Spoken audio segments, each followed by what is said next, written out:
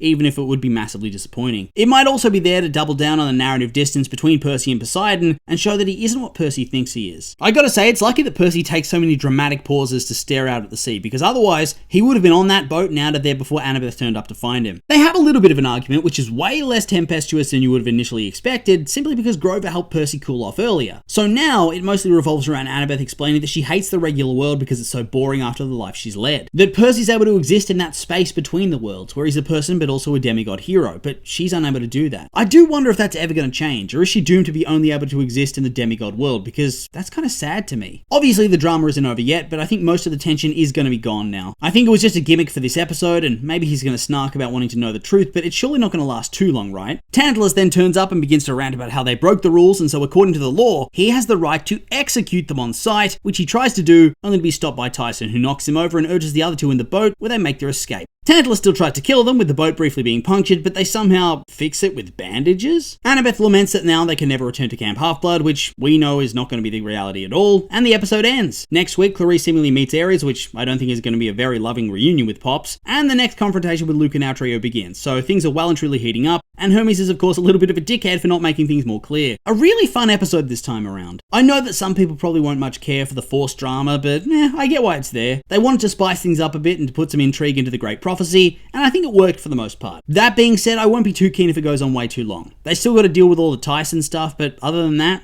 it should be smooth sailing. With all that being said though, these have just been my opinions, and now I'd like to hear yours. What did you think of the episode? Did you like it? Hate it? I'm curious for your thoughts, so make sure to like, comment, and subscribe, and let me know.